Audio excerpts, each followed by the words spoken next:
Hello, everyone. We are going to be doing the AP United States History Review in period 7. It's 1890 through 1945. In this part, we are going to be looking at World War II, part 2. The World War II basically happens from 1940, even though America is not directly involved in that point, and it goes up till Japanese surrender in August of that year of 1945. So let's get started right away. Again, this is part 2. It is going to be covering Brinkley chapter 26, America in a World War, and this will be a sort of a multiple part review when it comes to the aspects of how America basically was about the home front. We're going to start, the AP test doesn't really focus on the battles themselves and the ins and outs of warfare. What it really does focus on is what the American life did during the war. How did it change, especially? A lot of times it looks for how did it change for minorities, especially Japanese, African Americans. Sometimes it looks at the role of women and how they played in this war also. And the biggest part probably is how the government responds to all this. How do they control the economy? How do they deal with limiting civil rights and civil disobedience in the same accord? How do they deal with mobilizing a huge not only workforce but also military force to get ready for such a world war? So those are the big focus things for this lecture. Let's get started. So one thing we need to know about is that this war ended the Great Depression. There was a big connection about the Great Depression and the New Deal agencies that FDR set up. They were working and they did a great job in some aspects of getting the economy protected and also back to normal. However, though, by 1941, the economy was still like getting just back to normal. Obviously, with the first starts of the war in 1938, 1939, 1940, that definitely got us into the realm of getting back to normal. What really put us over the top into a booming economy was us really sort of letting the doors open when it comes to military production. And that was really happened right around the Lend-Lease Act. And we'll get into that from last chapter, last unit. So one thing that is really important to know is that, again, this war-induced economic recovery, the New Deal put people to work, but the war put everyone to work. At the same time, the federal government was going to be spending massive, massive money on the war, more so even than the public works that FDR did within his New Deal. And it's going to really help expand areas of the country that had still sort of been economically or industrially on the lowdown a little bit. So one big area that really did expand was the West Coast, especially California, with the ports in Richmond, San Francisco Harbor area, the ports in Long Beach and LA, and the ports in San Diego. All three of those areas expanded greatly because of their military presence. They needed more factories and more naval shipyards. They needed also more naval bases that were in the West Coast too.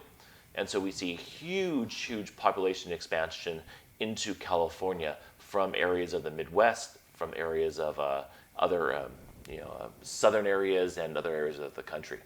Also, we see a transition of many farmers, especially those Okies that had come to the West Coast and California during the Dust Bowl. A lot of those Okies and those farmers did turn from being farmers and into factory work.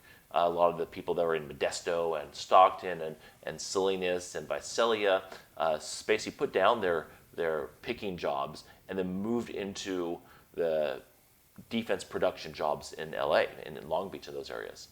This is also going to give rise to a new wave of expansion into California and other parts of the Southwest with the Bracero program, with more Mexicans coming in as this Mexican work labor force that's going to be coming north to help America with this war effort too.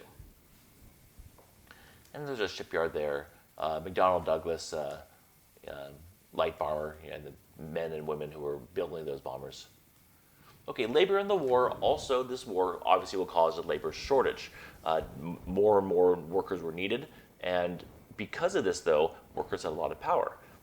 Even though they had the power because they were so needed, there was sort of an agreement, this unwritten agreement, that workers would not join unions and strikes during this wartime. So typically, very little regards to labor gains would happen during a war. And so the hope is that after the war, post World War II, we're going to see labor taking a step up with the promises that industry had given them. Okay, number 2, staging a protection miracle, the American economy during World War II. This really was a big focal point of the American home front, something that AP really likes to push onto. What did America do, or how the government react to the new needs put onto it by war? One great response would be that they created a New Deal style agency, this alphabet soup style agency called the War Production Board, the WPB. And what that did is very similar to the WIB, the War Industries Board during World War I. So a lot of connotation there, a lot of synthesis between those two time periods. So the War Production Board pretty much did the same thing. It was created to mobilize the American economy and really convert American factories, civilian good factories like automobiles and helmets or hats and shoes and toys and all sorts of products like that, into war production goods, planes and helmets and boots and rifles and stuff like that. So again, we see some propaganda here. Again, we're going to talk about the propaganda agency for the U.S. government, but a lot of propaganda to push the American role into society. Like governing cars to tanks. Again, more propaganda.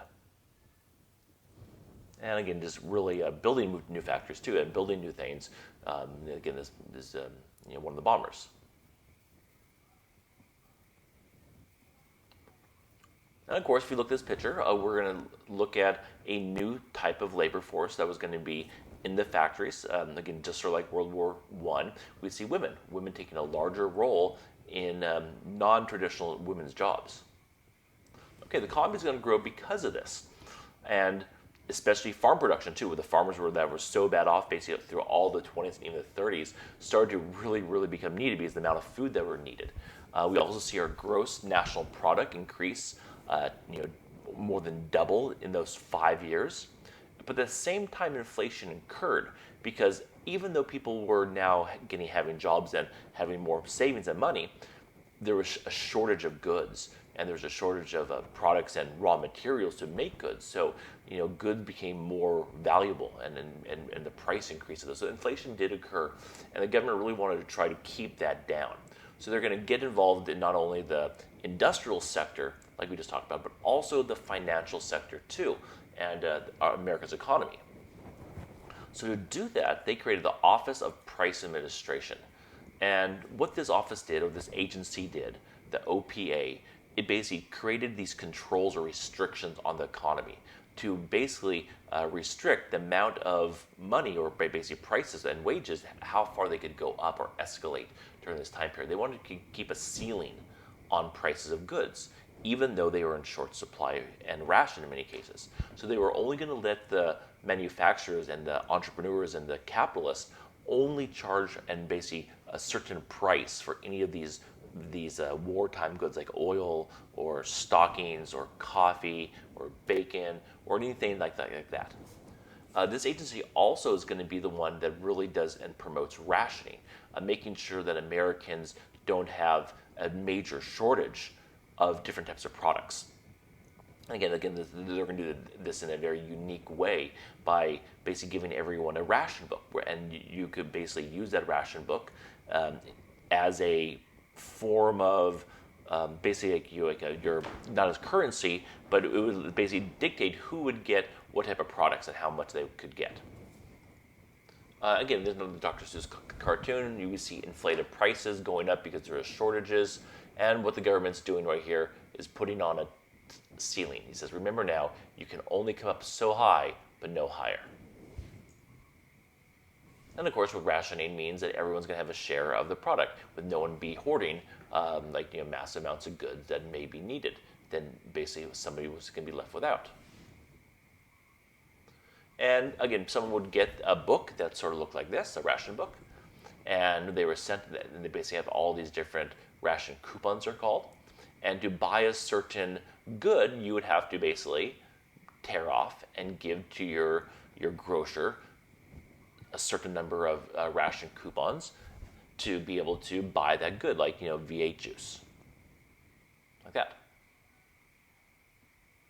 Again, more propaganda of carpooling. You're not going to pay basically black market goods. And again, people will actually black market meat and milk and eggs and coffee and other goods that were in short supply.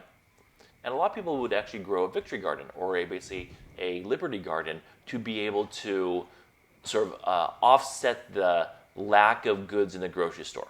And so they are encouraged to use public land and private land to basically grow more food so you could offset the lack of food in the stores.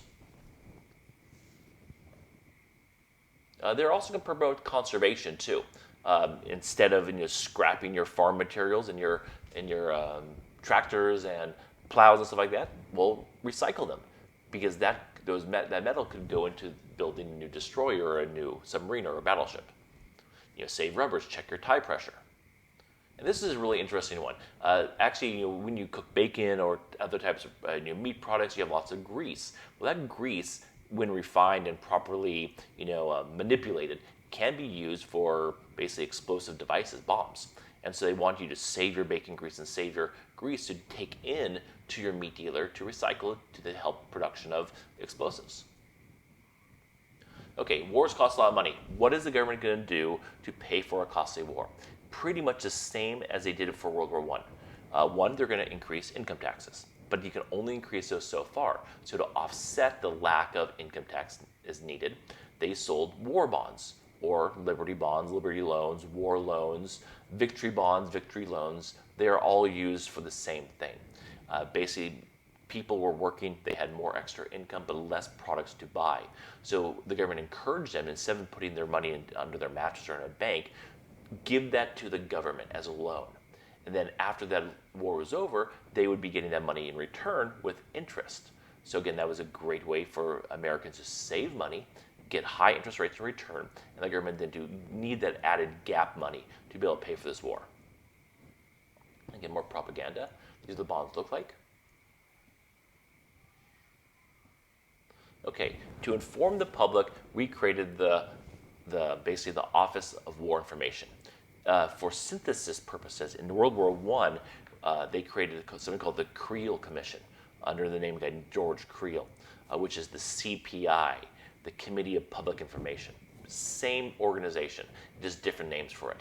And what they're going to do, they're going to use this new, the talkie movies, which now are just the Hollywood movies, to really help promote the war effort. They're going to use the radio, they're going to use print ads to really get Americans to buy into what the government was doing.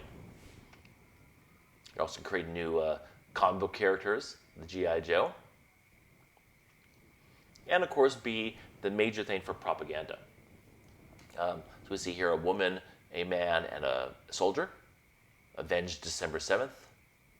V for victory was one of their slogans. And again, of course, we have derogatory terms too, with Uncle Sam. Again, with the Japanese really being the scapegoat for a lot of the American angst in this war. And here are some ones about supporting our allies, supporting the Chinese forces, basically, support our allies.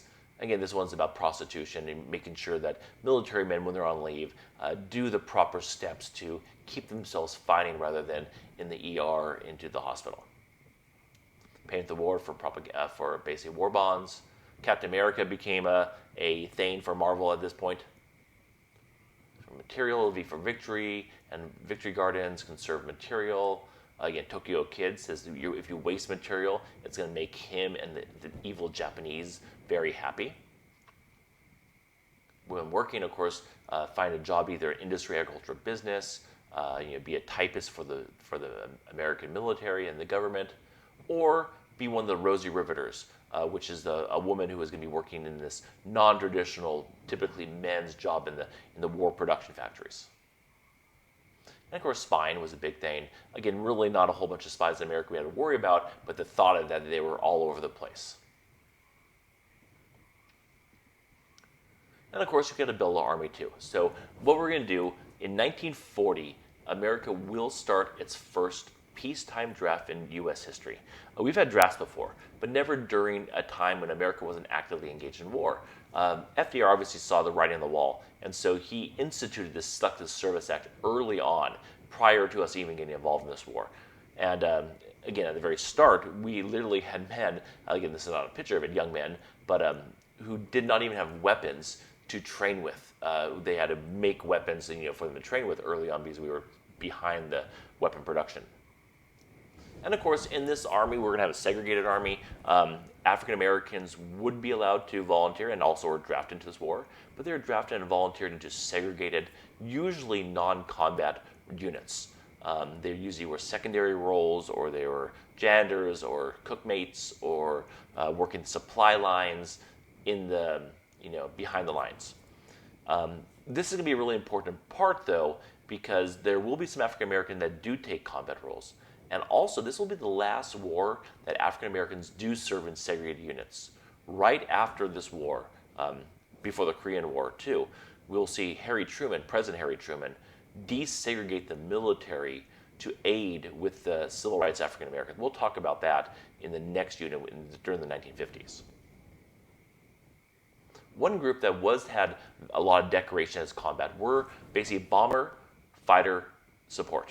So these were fighter pilots that were going to support the bombing sorties over Germany, the Tuskegee Airmen, they were called. And this was a group of young African American men who are going to be fighting and flying fighter support for these bombing runs. And they're going to do a great job and be very highly decorated when it comes to the amount of German airplanes they shoot down and the amount of successful bombing runs that did happen during their tenure.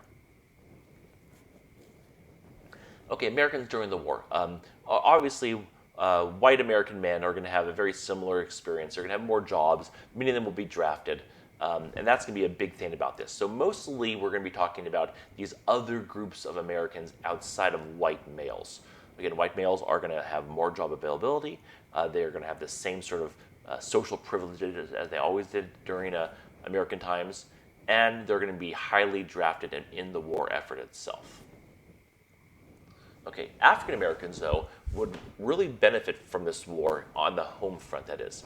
Even though they were segregated within their military units, at home, FDR really sort of stepped up to require different agencies, different factories, different manufacturers to start hiring African Americans in the same capacity as white Americans. And the way he did that was using something called the Fair Employment Practices Commission.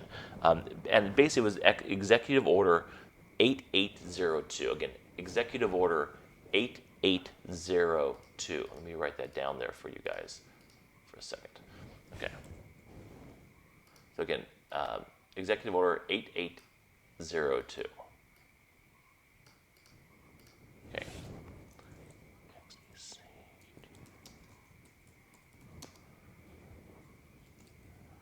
Let's see, it's 8802. And the date of that was June 25, 1941. Okay. So what this did is basically require that any types of agencies that were or manufacturers that was getting government funds to make goods had to basically hire African Americans. This was a great advantage for them, and it's really was the one thing that FDR really did for African Americans during his tenure as president. And we see here basically taking off the Jim Crow glasses to see African Americans for what they are and could be, not what basically the stereotype had them as. Okay, basically, if his right to work is taken away, yours is next. Talking about the aspects of what could be if you really have that type of government. The Double V campaign was an African-American campaign to really push not only American patriotism and support for victory in Europe and over Hitler's racism and his atrocities against so many people in different Europe, especially the Jewish, the groups of people, but also promote a victory against America's racism at home. So not, again, if we're going to fight against Hitler and his racism, Shouldn't America be doing more for African Americans in their home country was the whole point. And one group that did get its start during World War II was the Congress of Racial Equality. We'll talk much more about them during the years of the 1950s and 60s during the civil rights units that we're going to be going over. But it's been created by James Farmer, and again, their big push was not only to have more rights for African Americans, but really in this legalized segregation, these Jim Crow laws throughout much of the South and many parts of the other parts of the country too. Okay, Native Americans. How does this war affect Native Americans? Sort of a unnoticed group for the majority of American people. So one way that the Native Americans really did help change the tide of the war was in their service in the Pacific campaign as code talkers. So they took these Navajo Native Americans and they really sort of targeted them for their language and basically the lack of anyone else knowing what this language was or how to speak it or write it. And because it was basically just a verbal and oral language, not a written language, that was like very highly known. And so they took them to be the major radio broadcasters. And they would use their Navajo tongue to send the messages. So no one knew what these words were because these were words that only the Navajo really knew about. So the Japanese were never able to break this Navajo code. So it gave Americans a huge advantage when it comes to communication because we were able to break the Japanese code at the Battle of Coral Sea, which will set up one of the major turning tides of the war, which is the Battle of Midway, which we were able to ambush the Japanese because we knew where they were coming from.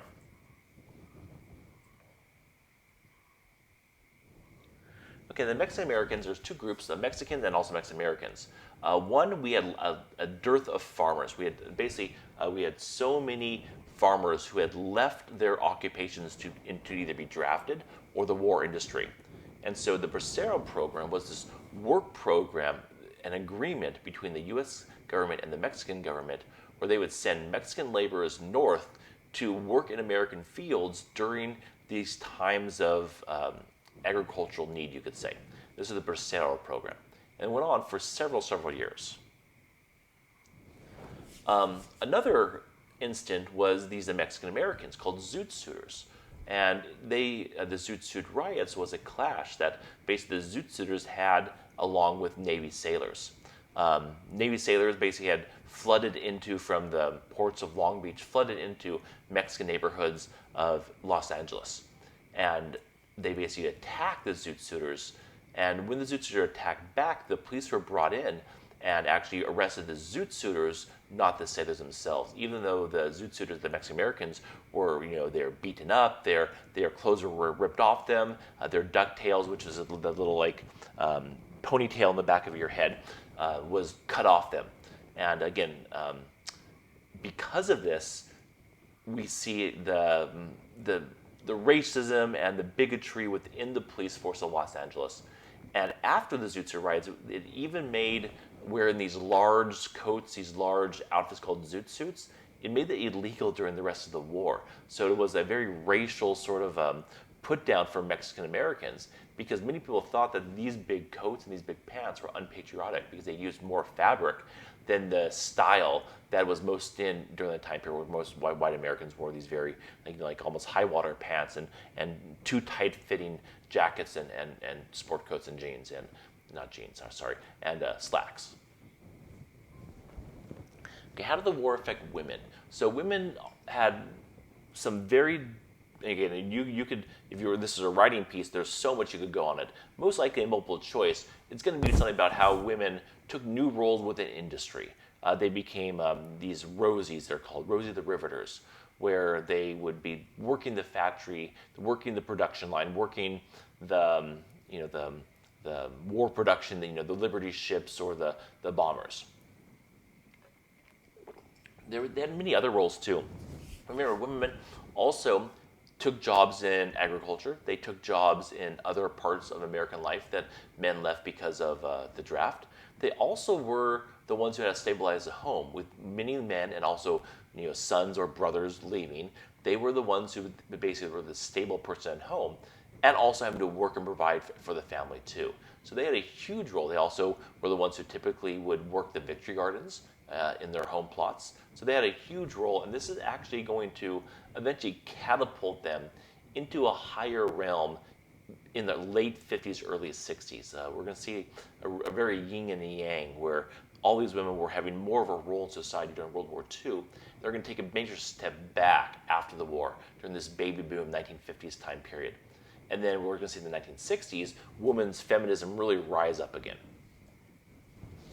So there's Rosie, the very famous Rosie River from We Can Do It campaign poster. A real life Rosie here. Okay, not the last group, but another group we're going to talk about, the Japanese. Obviously, the Japanese were very different from other groups because they were the major group that was, one, not white, and they were the ones that had attacked America. And that's going to be a major thing that's going to play into over the Germans and Italians. The Germans and Italians will have curfews, and they will have other like bigotry and hatred and people having slangs, but there's not going to be this major governmental civil rights abuse towards Germans and Italians comparatively.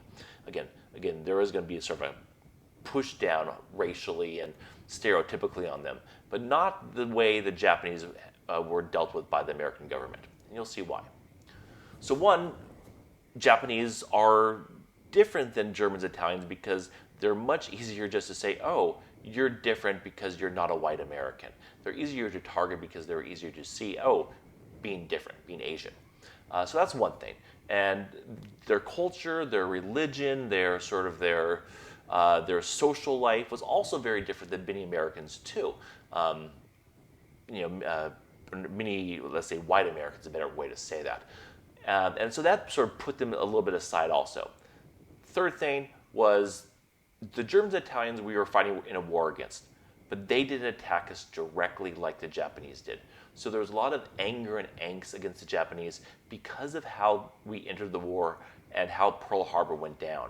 There was a lot of animosity that built on. And even at the time of Hiroshima and Nagasaki, those two atomic bombs being dropped, there was a lot of drama and sort of like issues, almost like a payback thing to the Japanese. So that's going to be held on to during this time period. And this will affect laws during this time period too, of course.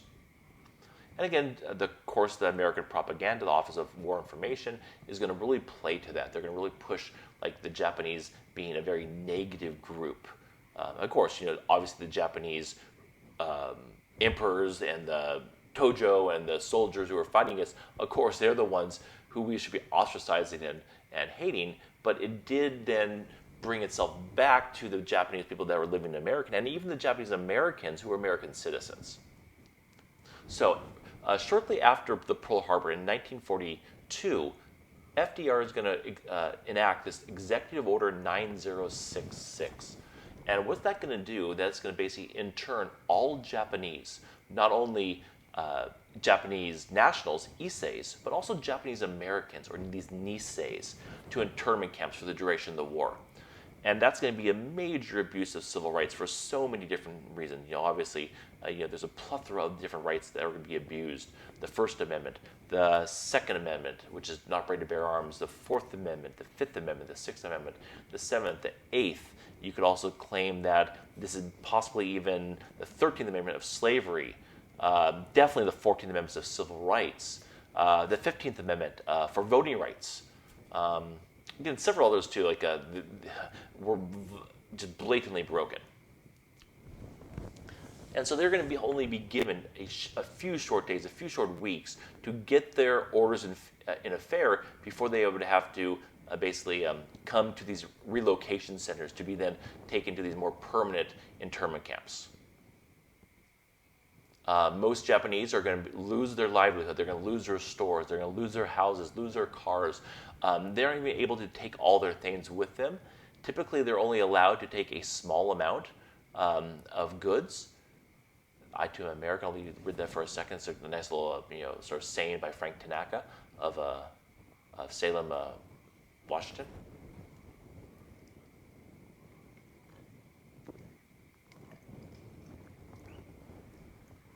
And so they typically were only allowed to take 2 bags, one smaller bag and basically one larger bag with them.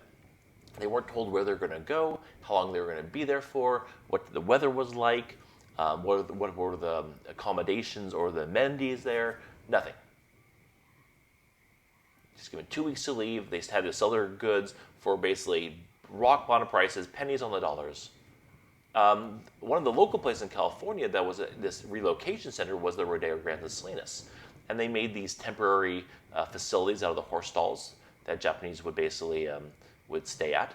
And they would stay there for anywhere from a few weeks to a couple months until they had the more permanent facilities made across the West.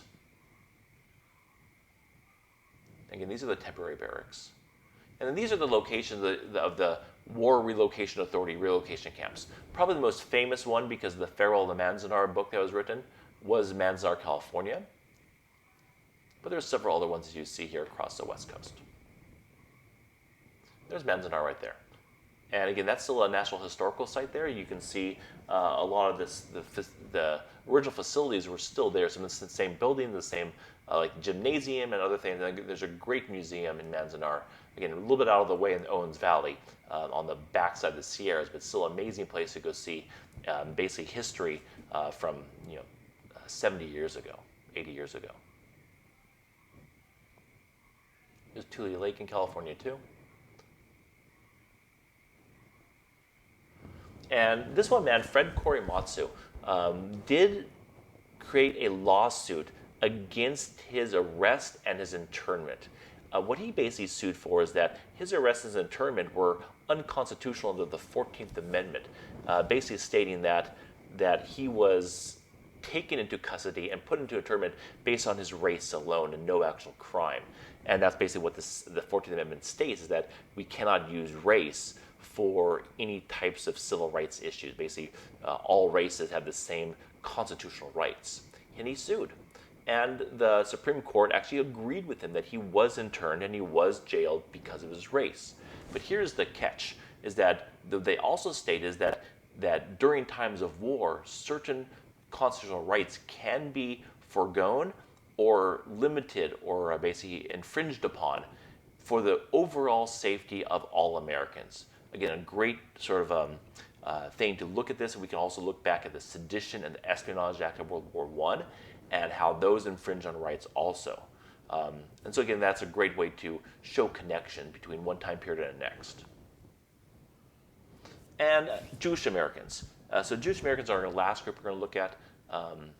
And Jewish Americans, their lives didn't change too much during the war. Again, they were a group of Americans that had lots of religious, racial problems, and a lot of anti-Semitism in America was going on this time, the same time period. But during this time period, we became even more sort of like hyper-vigilant towards that.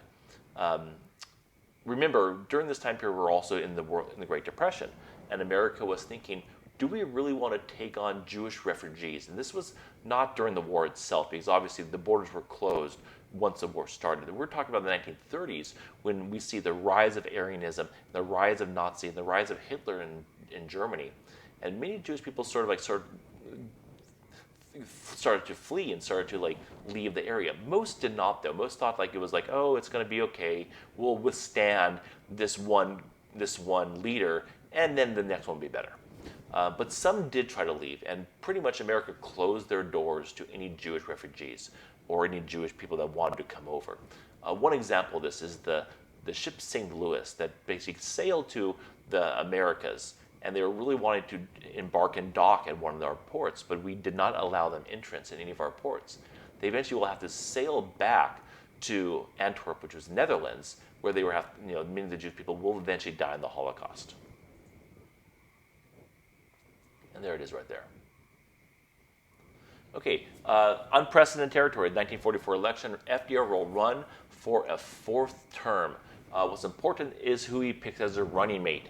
He's going to pick a Missouri man from the right outside of Kansas City, and it's going to be Harry Truman. That's important because FDR will only last basically a month into his new term, and Harry Truman's going to then serve out almost 4 years of FDR's term, including the dropping of the 2 atomic bombs. And we'll get to now the last part of this lecture, the dropping the atomic bombs on Hiroshima and Nagasaki. So early on, in the late 30s, we had received information about the Germans really trying to create nuclear reactions and using those nuclear reactions as a weapon. And so we created these secret organizations and projects called the Manhattan Projects to get America up and running on nuclear fission and eventually the harnessing of that fission into a nuclear bomb. We headed up Robert Oppenheimer as the head of this project. It was going to be several different facilities around the country, in Tennessee, in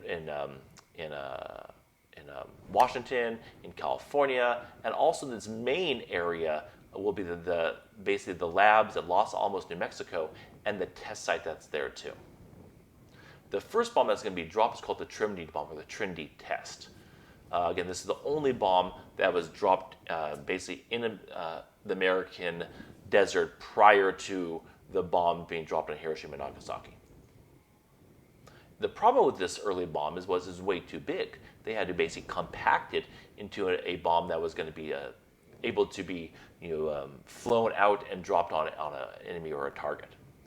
And they'll make several bombs, not very many, but for several of them. The 2 that they're going to use is Little Boy, which dropped at Hiroshima, and Fat Man, dropped in Nagasaki.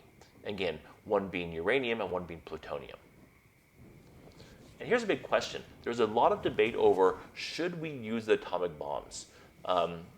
Pretty much most military historians and groups of people will agree that using the atomic bomb on Hiroshima probably did have more military impact and significance. There was a lot of debate over how America should try to make Japan surrender. There was thoughts about, well, we could just basically quarantine the island, or basically do a trade, not a trade embargo, but a blockade of all goods, and basically starve the Japanese into submission. There was that. The thought would just continue with conventional bombing, continue with firebombing of Tokyo and firebombing of those cities conventionally into submission. There was thoughts that America should invade the island, which would definitely cause major loss of life with how Okinawa and Iwo Jima and Tarawa, all those islands that just dug in, 1,000 Americans lost their lives. The calculations of that, if America did invade Japan and actually did a land-sea invasion or a sea-land invasion, there would probably be upwards of 100,000 Americans more dead because of this. And again, that was just a toll that Truman and the Americans didn't want to take. So they decided to drop a bomb. And again, they had already sort of targeted several cities which they were wanting to drop the bomb on. And they personally basically made sure those cities were not going to be bombed at all prior to the atomic bomb to see what the bomb actually does to it. So Hiroshima was the first city that was bombed in August 6, 1945. The Enola Gay was the pilot, or was the plane that dropped the bomb, and Jay Tibbets was the pilot. Roughly about 80,000 deaths within a few-week period of time because of this bomb. Again, there'll be countless other deaths because of these bombs that we don't even know about. Did someone develop cancer because of radiation? We don't know. Was there a birth defect that someone died early on? Was there other things like that?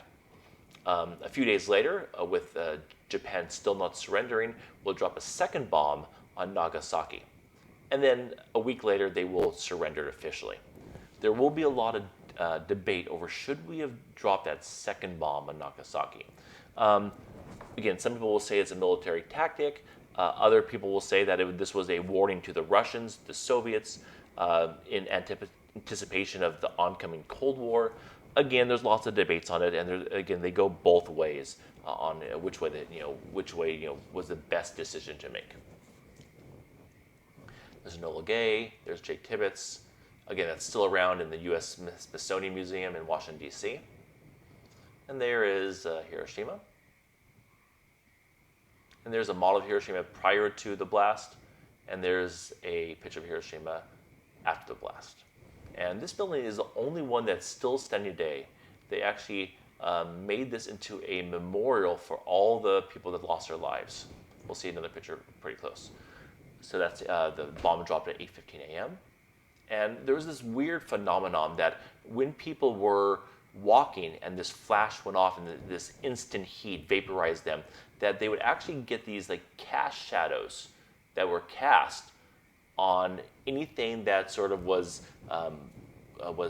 hit by the light and the intense heat. And so you would see these like eerie like figures on these bridges of two people that were walking to school or walking to work or walking to like their aunt's house, for example, and just were vaporized and their cast shadows on the ground. Pretty eerie. And you see this devastation. A lot of the houses were made of wood and they were instantly burned to the ground. And of course, radiation took out some people in intense heat right away, with these ones. And again, some of it you got burned, but again, the radiation poison would kill you within a couple of days. And again, it could be months, if not years, also before it takes you out. Horrible thing. So, and Nagasaki was the second atomic bomb drop, eventually leading to VJ Day, Victory in Japan Day. There's also VE Day, Victory in Europe Day. The aftermath, a couple of big things. We have hundreds of thousands of Americans dead with hundreds of thousands of injured. Soviet Union and America will emerge as superpowers, and we're going to see Europe in ruins. Also, one thing that you want to add there, which we'll talk about in the next chapter, is the creation of the United Nations. This group of 100 and, well, not exactly now, I think 140 or so nations, and it's pretty much like a League of Nations, almost like, but not an alliance. Basically, it is this governing body that was created after the aftermath of the war. Another big thing during the war, which was not there, you're going to want to add that another medical sort of invention or technology that was invented was penicillin, which did save countless American lives with infection. We can also talk about the advent of radar and sonar as two things that the military was going to definitely take advantage of. Okay, that's it.